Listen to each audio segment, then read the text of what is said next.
Hello everyone, আসসালামু আলাইকুম। সবাই কেমন আছেন? নাহার অ্যান্ড রাজু রান্নাঘরে সবাইকে স্বাগতম।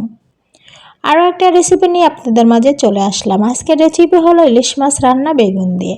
এর জন্য আমি ইলিশ মাছ আর বেগুন ভালো করে ধুয়ে পরিষ্কার করে নিয়ে লবণ হলুদ মরিচ মাখিয়ে নিয়ে এগুলো ভেজে নেব।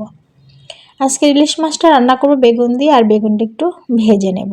ভেজে রান্না করলে খুবই মজা লাগে। তো বেগুনটা ভাজা হয়ে এসেছে, এখন আমি এগুলো একে একে উঠিয়ে নেব।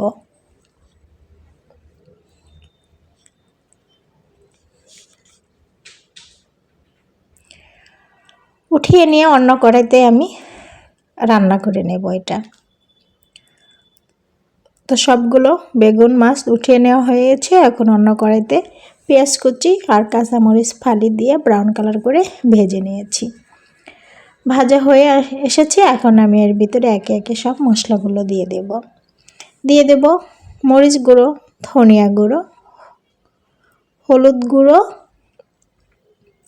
আর লবণ দিয়ে একটু নাড়াচাড়া করে নেব। আমি কিন্তু ইলিশ মাছ রান্নাতে কোনো প্রকার আদা রসুন বাটা ব্যবহার করি না। রান্না একটা শিল্প, এক একজন এক একভাবে রান্না করে, তা আমিও এক একভাবেই রান্না করছি। তো এখন এর ভিতরে দিয়ে দিলাম পানি। এখন দিয়ে দেব মাছগুলো দিয়ে ভালো করে নাড়াচাড়া করে নিয়ে ঢাকনাটা ঢেকে কষিয়ে নেব কিছুক্ষণ।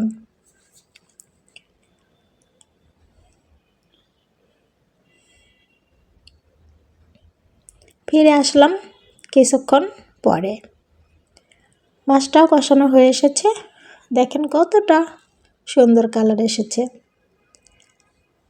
ইলিশ মাছ খেতে তো সবারই ভালো লাগে, আমার তো ইলিশ মাছ হলে আর কিছুই লাগে না।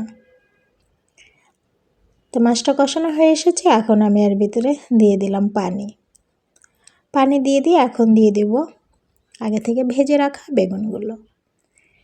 বেগুনগুলো দিয়ে রান্না করতে হবে আরও কিছুক্ষণ। যে যেখান থেকে আমার ভিডিও দেখছেন, আমার ভিডিও যদি ভালো লাগে তাহলে লাইক কমেন্ট এবং শেয়ার দিতে ভুলবেন না। অন্যকে ভিডিও দেখার সুযোগ করে দেবেন। ফেসবুক পেজ থেকে দেখলে ফলো দেবেন, আর ইউটিউব থেকে দেখলে সাবস্ক্রাইব করতে ভুলবেন না। ফিরে আসলাম কিছুক্ষণ পর। রান্নাটা আমার মোটামুটি শেষের দিকেই। যে যেরকম ঝোল খেতে পছন্দ করেন সে পরিমাণ ঝোল রেখে চুলা থেকে নামিয়ে ফেলবেন।